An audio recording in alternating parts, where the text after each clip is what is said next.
You're the water master in a dying city, and every tap that runs or runs dry is your decision. This is you. Noon in a city that hasn't seen rain in 3 years. Heat shimmering off cracked streets, a line of people stretching around the block with empty jugs and dry mouths, all of them staring at the same thing, the valve under your hand.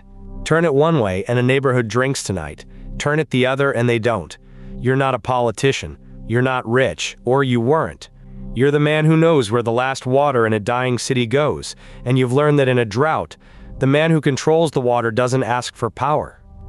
Power crawls to him on its knees with an empty cup. Welcome to the bottom of the well, where thirst is a currency and you set the exchange rate. Rewind. You were a city water engineer, a civil service, nobody who spent 20 years keeping pipes from bursting while everyone ignored you, because nobody thanks the man who makes the tap work. They only notice when it doesn't. Then the rivers dropped, and the reservoirs turned to mud, and the rains just stopped year after year. And the city that took water for granted woke up to find it was the only thing that mattered. And you, the forgotten engineer, were suddenly the only man who understood the whole system. Every pipe, every pump, every secret aquifer and emergency reserve the panicking politicians didn't even know existed. You learned the rules fast. Rule 1. Water isn't a resource in a drought. It's the resource, the one thing under everything. Food, money, loyalty, life. Rule 2. The people in charge can pass any law they like, but they can't make water flow uphill, and only you know which way the pipes run. Rule 3. The one that fills you to the brim. In a city of thirst, the man who controls the valve controls the city, and nobody even has to know his name. Stage 1. The rationing starts, official and fair on paper, water for everyone in equal turns. But you control the pressure, and you quickly learn that fair is a fiction you author at the pumping station. The wealthy district's taps run a little longer. Their councilman quietly made sure you'd be taken care of. The poor district's pressure drops to a trickle, and nobody important complains, because nobody important lives there. You're not stealing water. You're just deciding, valve by valve, whose turn comes first and whose comes never. And you realize the whole city's survival now passes through your hands one pipe at a time. The lesson pulls cold in your gut.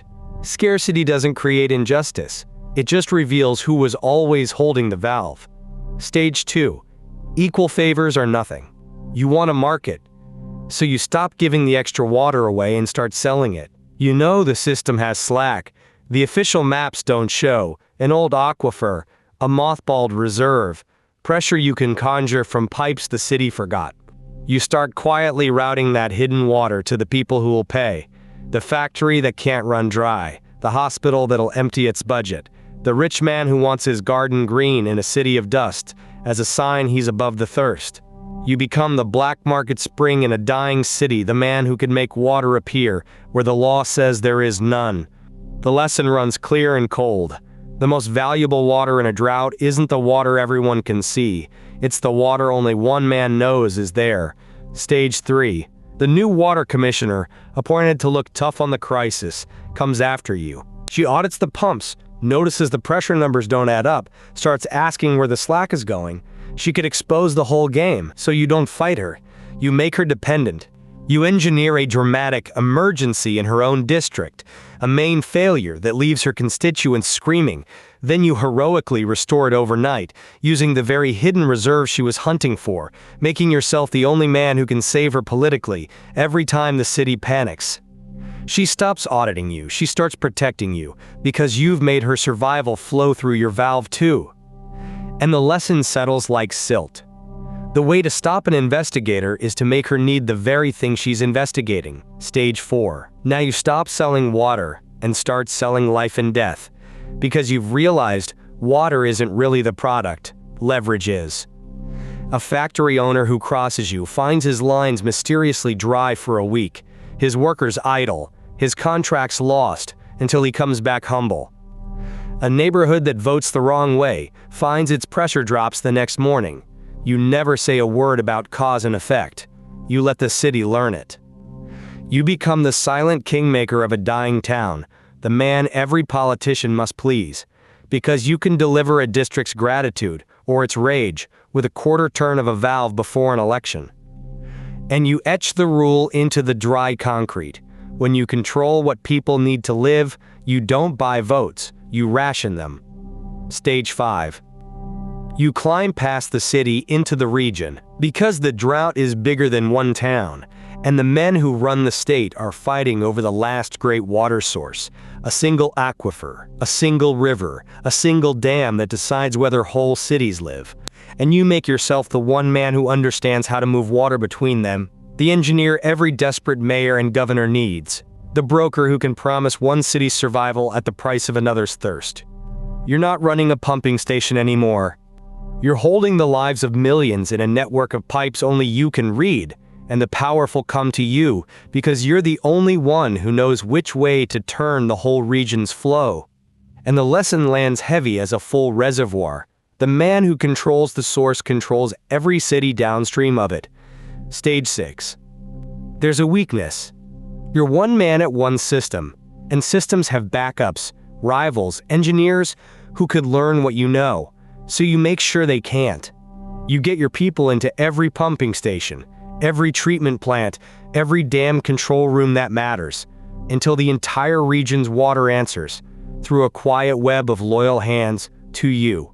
You hoard the knowledge, the real maps, the secret reserves, so that no one else can survive a crisis without calling you.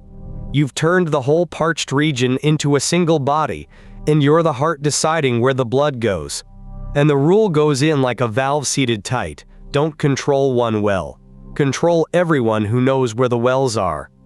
And one evening you stand atop the dam at sunset, the cracked land glowing red for 100 miles, the last great water shining black behind you, and you understand you've made it.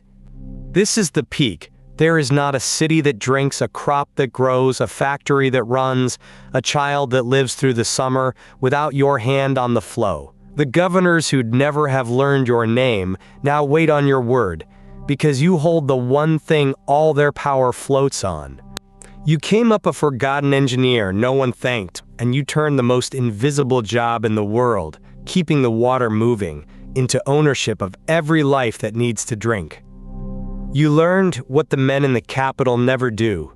Every empire, every fortune, every army runs on water, and the man who controls the water was always the real king. Here's where it cracks, and it cracks from you. Because a man who's held the thirst of millions in his hands starts to believe he'll never be thirsty. And that's the exact man who stops watching the reservoir. You get arrogant. You stop walking the pipes yourself, stop reading the real numbers, stop assuming someone could be quietly mapping the system the way you once did. In the dark, while everyone ignored him. You keep a master map. Every secret reserve, every hidden aquifer, every district you ever let go dry to make a point, because you've stopped seeing it as a confession, and started seeing it as a monument. You spent your whole life knowing that water always finds the lowest path and the weakest seam, and forgot that betrayal does too. The man who controls the flow always forgets that the flow can be turned against him. The fall comes from the protege. The young engineer you trained because he had the same eye for the system you once had, the one you walked through every secret pipe like a proud father. He learned the maps, the hidden reserves, the art of the engineered emergency. What he learned best was your own first lesson. That whoever holds the valve holds the city, and that there can only be one hand on it. He's been making his own map. And he's gone to the governor with a simple offer. The water master has the region by the throat, but I know everything he knows, and I'll open the taps you want without making you beg. He doesn't have to destroy your network, he just has to become the new hand on the valve. Every engineer you teach to read the system eventually traces the one pipe that leads to you. So now it's tonight. The climax. You're in the dam's control room on a shift you didn't schedule, and the pressure readings start going wrong all at once. Valves closing across the region that you didn't close. Your whole network slipping out of your grip section by section. Your radio crackles. It's him. Calm, the way you taught him. He has the master map. He's already made copies. Of course he has. You taught him that too. And he lays out the only two flows left in a system you thought was yours. Two choices, and the drought doesn't care which. Door 1. You open the valve. You hand him the maps, the network, the keys to the region's last water, and you walk out into the dust, a free man and a finished one. An old engineer carrying his own jug in the same lines that wait for everyone else. Knowing the whole thirsty region still drinks from a system you built but no longer command. You live. You just stop being the well. Door 2. You don't open it. You've got one thing he doesn't know about. A single hidden reserve, the last clean water in a dying region, and the dam's emergency release in your hand. The kind of leverage that doesn't ruin a rival but can drown a valley, or save it. The kind that comes with a flood. You go to war with the boy you made, and the governors who'd replace you, in a region whose every drop bends to you, and you find out whether the man who controlled the thirst of millions can survive his own. Maybe you take back the whole flow. Maybe you learn that water, in the end, always finds the sea, even over the body of the man who tried to hold it. The open valve or the last reserve. The empty jug or the flood. The pressure is dropping all across the board, the network dying in your hands, and somewhere downstream a man you taught is resting his palm on the wheel that controls it all. You make the call. That's a wrap for today. I'll be dropping more stories like this soon. Hit that subscribe button so you don't miss the next one.